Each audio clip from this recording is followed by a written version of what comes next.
ফুলের গাছ, একজনে ফুলের গাছ উগলাইতে শুরু করছে। তো পুলিশ একটা এসে বলছে, আচ্ছা তুমি ফুলের গাছ উগলাচ্ছ, দেখো না এখানে লেখা কি? কয় লেখা তো আছে ফুল ছেঁড়া নিষেধ, গাছ উগলানো তো আর নিষেধ না। ও গাছের গোড়া শুদ্ধ উগলাই নিয়ে যাচ্ছে। এগুলো আমাদের চরিত্র, ন্যাশনাল ক্যারেক্টার। পরিবেশ দূষণ করা জাতীয় চরিত্র। সিগারেটে মুখে ধরায় টান একটা দিয়া উপরে ফু দিয়ে দেখে যায় কদ্দুর। ও চিন্তা করে না যে কত বড় ক্ষতি হচ্ছে পরিবেশে। যে ব্যক্তি সিগারেট পান করেন তিনি তার জীবনের সাথে শত্রুতা করেন। যিনি সিগারেট পান করেন তিনি তার কলিজার টুকরা সন্তানের সাথে দুশ্মনী করেন। কারণ সিগারেট খেয়েছেন, মুখে যে দুর্গন্ধ, এইটা দিয়ে বাচ্চার মুখে চুমা দিয়েছেন, এই দুর্গন্ধ আপনার বাচ্চার কলিজার টুকরা সন্তানের কচি হার্টে গিয়ে আঘাত করেছে। আপনি এই ছেলের বাপ হওয়ার যোগ্য নন, আপনি এই বাচ্চার দুশমন। আপনার লজ্জা হওয়া উচিত। সিগারেট খাওয়া মুখ দিয়া ফেরেশতার মতো পবিত্র বাচ্চার মুখে চুমা দিচ্ছেন।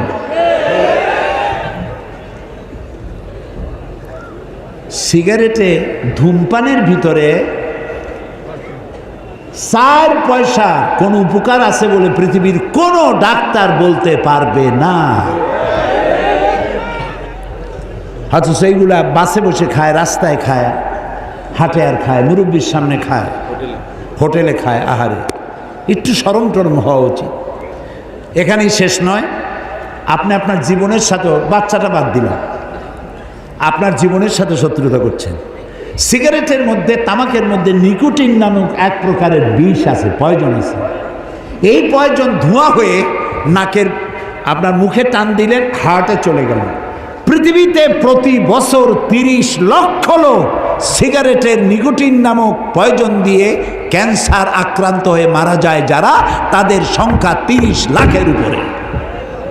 আপনি আপনার আত্মহত্যার জন্য দায়ী সিগারেট পান যারা করেন। তো পরিবেশ দূষণ করা এটা কোনো মানুষের কাজ না, পরিবেশকে গড়া, সুন্দর করা মানুষের কাজ। এরপরে দেখেন আল্লাহ তাআলা বলছেন, দেখো পাখিগুলো দেখলে, এবার দেখো মৌমাছি। কি দেখবেন? সুবহানাল্লাহ। মৌমাছির নামে একটা সূরা নাজিল হয়ে গেছে। সূরাটার নাম কি? আরে ভাই, আমি কি খামাখা বলছি? এই কোরআন মহাবিশ্বের মহাবিশ্ব কি নাই? পিঁপড়ার নামেও একটা সূরা আছে, নাম কি? সূরা আন-নাম। আবার হাতির নামে একটা সূরা আছে। এখন পিঁপড়া বড় না হাতি বড়? অথচ হাতির নামের সূরাটা এতটুকু, আর সূরার নাম এত বড়, পিঁপড়া। সুবহানাল্লাহ। আবার মাকড়সার নামে একটা সূরা আছে, নাম কি? আনকাবুত। আবার মানুষের নামে একটা সূরা আছে, নাম কি? আন-নাস। এখন মানুষের মধ্যে তো 2টা শ্রেণী, পুরুষ আর নারী।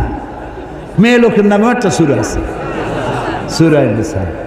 এখন আন-নাস, নারী আর পুরুষ মিলে যেটা, সেটা এতটুকু। আর মেয়ে লোকের নামে যে সূরাটা এত বড়। সুবহানাল্লাহ।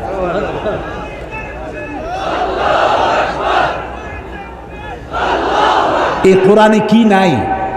কপাল পোড়া জাতি সব পড়ে, কোরআন পড়ে না। এই যে এত বই মেলা হয়, এক গাঠি বই নিয়ে আসে, মেয়ে লোক পুরুষ লোক সমানে ঘোরে, সারা দিন ঘোরে ঘোরে ঘোরে। কি কিনে নিয়ে আসলো? বিমল মিত্রের কড়ি দিয়া কিনলাম, এত বড়। শরৎ রচনা বলি, রবীন্দ্র রচনা বলি, বঙ্কিম রচনা বলি, নিহার রঞ্জন রচনা বলি, শ্রী শ্রী শৈলেন্দ্রনাথ রচনা বলি। আচ্ছা, এসব রচনা পড়া কোনো নিষেধ না।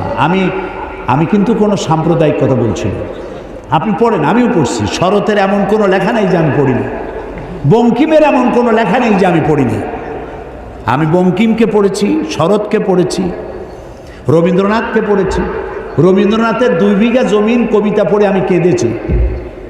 কাবুলিওয়ালা গল্প পড়ে আমি কেঁদেছি। এসব বই পড়া নিষেধ নয়। আপনি বই পড়েন, কিন্তু সব বই পড়ার আগে কোরআন বোঝা ফরজ। আপনি তো আসল কিতাবের কাছে যান নাই। আপনারা বগুড়াবাসীরা, আপনার বাড়ির ড্রয়িং রুমটা খুব সাজানো, সব আছে, কোরআন শরীফের একখান তাফসির আছে?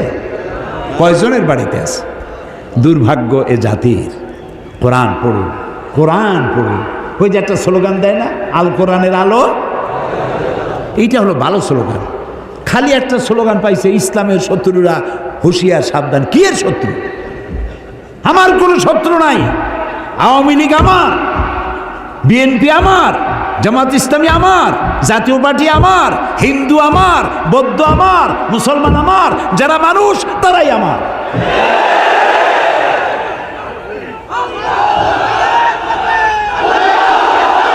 কাজী কাউকে শত্রু না বানায়া বন্ধু বানাতে চেষ্টা করেন, বন্ধু বানাতে চেষ্টা করেন। মানুষকে ভালোবাসা দিয়ে যা করা যায়, শাসন করে তা করা যায় না। এই জন্য দেখেন বারবার কোরআনের কথা আসে। আল্লাহ তাআলা কোরআনে কোথাও বলেন নাই যে আমার কথা না মানলে বোমা মেরে উড়াই দাও। বলছে একটা শোনেন, আমার কথা না মানলে কল্লা কাটিয়ে দাও আছে?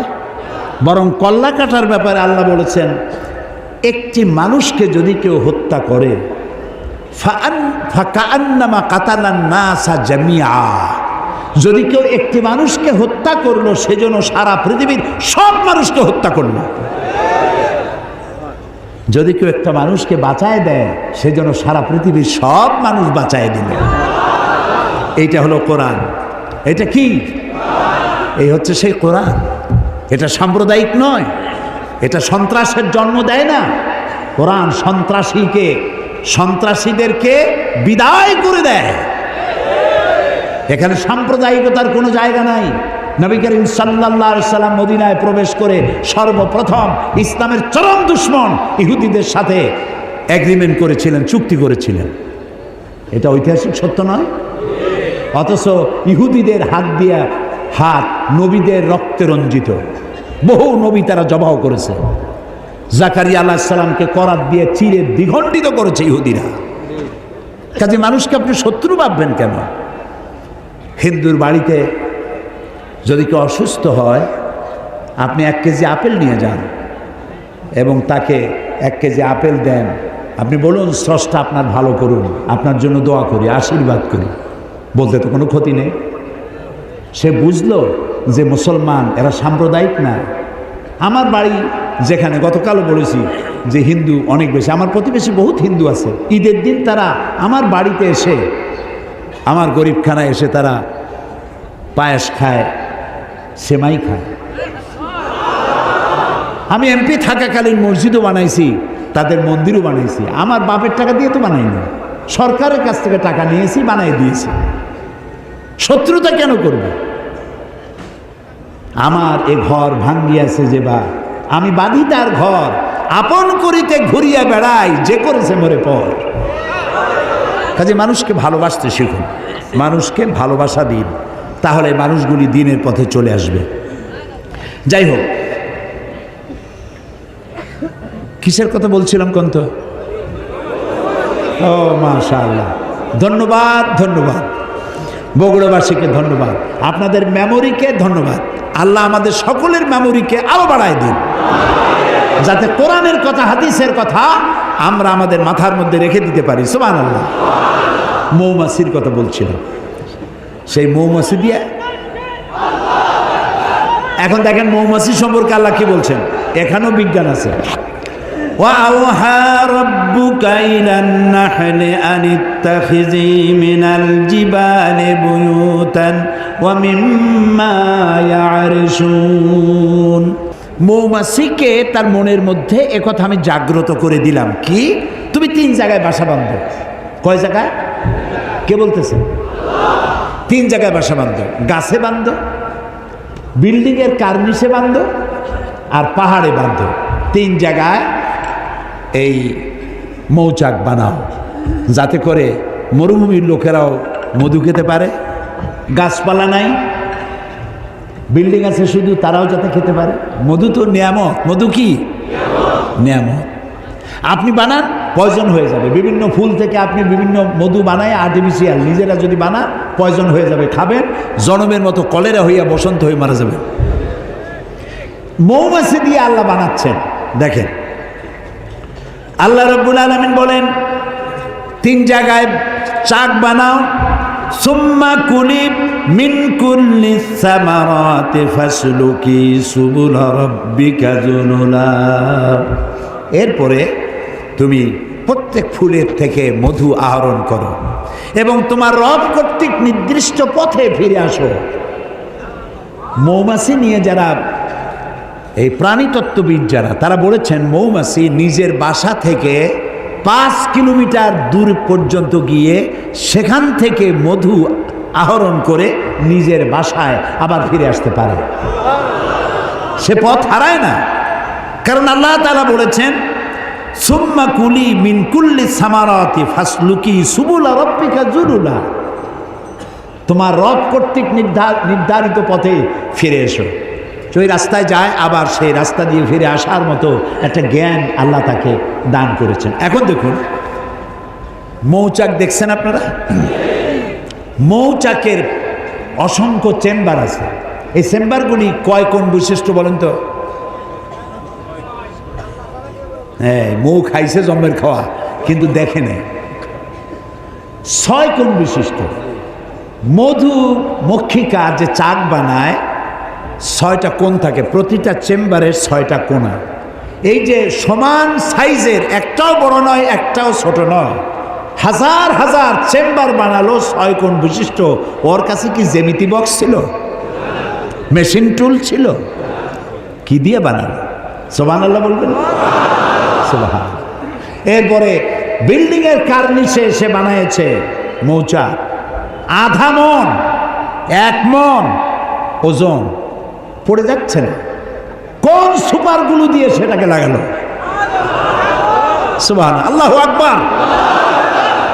আল্লাহ তাআলা এই মধুমক্ষিকার মধ্যে আল্লাহ তাআলা এই শক্তি দান করেছেন, বুদ্ধি দান করেছেন, প্রজ্ঞা দান করেছেন। আর মধু হচ্ছে শেফা। আল্লাহ বলছেন শেফাউল লিন্নাস, এটা মানুষের জন্য, এটি হলো শেফা, রোগের প্রতিষেধক। প্রত্যেকদিন যাদের ডায়াবেটিস নাই তারা প্রত্যেকদিন ফজরের নামাজের পর হাত ধুয়ে হাতের তালুতে 1 টিস্পুন ফুল 1 চামচ পরিমাণ মধু চেটে খাবেন, 1 গ্লাস পানি খাবেন, আল্লাহ রোগ ব্যাধি থেকে হেফাজত করবেন। এটা হলো মধুর ব্যাপারে। একটা হলো আল্লাহর ওষুধ, আর একটা হচ্ছে রাসূলুল্লাহর ওষুধ। সুবহানাল্লাহ। সেটা হলো হাব্বাতুস সাওদা, ব্ল্যাক শিট, কালো জিরা। এটা কি? কালো জিরা। কালো জিরা বলেন আপনারা? এই কালো জিরা, কালো জিরা সম্পর্কে রাসূলুল্লাহ বলেছেন দাওয়াউন লিকুল্লি দা ইল্লা সাম। এই কালো জিরাগুলি সমস্ত রোগের ওষুধ, মৃত্যু ছাড়া। সুবহানাল্লাহ বলবেন না?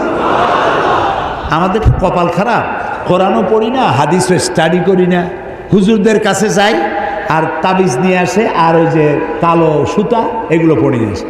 হুজুররা কি পড়ে আল্লাহ জানে, কালো সুতা গিরে দেয়, গিরে দেয়, গিরে দেয়, কতগুলো গিরে দিয়ে দিল, কতগুলো তাবিজ দিল, বাচ্চার গলায় ঝুলাই দিল। বাচ্চা যদি কথা বলতে পারতো, বলতো মা আমি কি অপরাধ করছি, এতগুলো ঝুলাইছো কেন? এই সুতা মুতা ঝুলানো, তাবিজ লাগানো শরীয়তের কোনো বিধান নাই। রাসূলুল্লাহ তাবিজ লেখার জন্য কোনো পারমিশন দেন নাই। একজন সাহাবীও তাবিজ লেখেন নাই। রাসূলুল্লাহ ঝাড়ফুঁক করেছেন, সাহাবায়ে কেরাম ঝাড়ফুঁক করেছেন, আপনিও করুন। রোগাক্রান্ত কোনো রুগীকে দেখতে গেলে রাসূলুল্লাহ বলেছেন 70,000 ফেরেশতা তার জন্য দোয়া করে। এই সব কাম তো করবো না, আকাম করে বেড়াবো খালি। রুগী দেখতে যান, রুগীর মাথায় হাত বুলান, সূরা ফাতিহা পড়ে ফু দিয়ে আসেন। সুবহানাল্লাহ বলে। সুতরাং আল্লাহ তাআলা এই মধুকে ওষুধ বানিয়েছেন, আবার এই মধু পান করলে নানাবিধ রোগ আল্লাহ মাফ করে দেন।